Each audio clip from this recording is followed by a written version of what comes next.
Nous ne pouvons mentionner que quelques-unes des choses qui se sont appuyées sur ces 40 jours où notre Seigneur est apparu, s'est révélé. Mais elles sont suffisantes pour montrer quelle période formidable ce fut. Néanmoins, remarquons d'abord que c'est l'une des grandes périodes de 40 jours ou années de la Bible.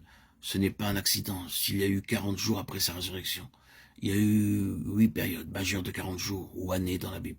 Je vous laisse le soin de les découvrir, mais j'en mentionne quelques-unes.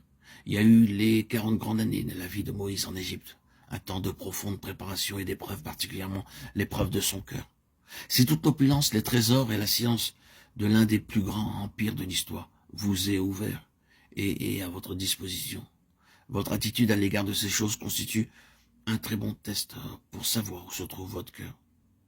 Et Moïse a justement réussi à surmonter un test comme celui-là. À la fin de ses 40 années, il fut vérifié que son cœur n'était pas dans ces choses. Son cœur était pour Dieu et pour les intérêts de Dieu. 40 est toujours le nombre de l'approbation, de la mise à l'épreuve, de la vérification et de la décision.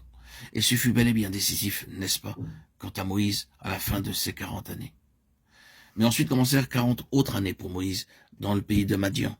Et si les 40 premières furent une mise à l'épreuve de son cœur, les 40 suivantes furent un temps de mise à l'épreuve de sa foi. Quelle terrible probation ce fut. Entreprise manquée, espoir et perspective déçues, et la conscience qu'il était pour la plus grande part responsable de cela par sa propre folie.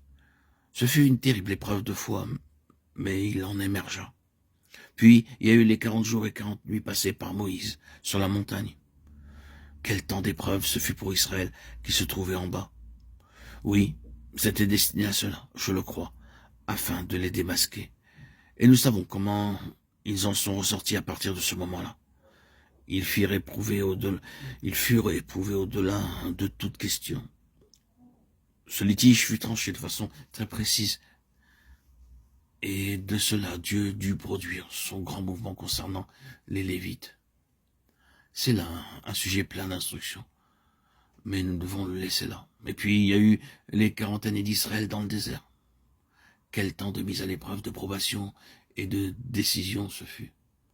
Il y a d'autres périodes de 40 jours ou années, mais nous sautons de là au Nouveau Testament à la mise à l'épreuve de notre Seigneur pendant 40 jours dans le désert. Un temps d'épreuve sans précédent et finalement à ces 40 jours après la résurrection. Vous voyez le caractère, la nature et la signification de 40 comme un temps de mise à l'épreuve et de vérification, de démonstration, de décision et d'établissement.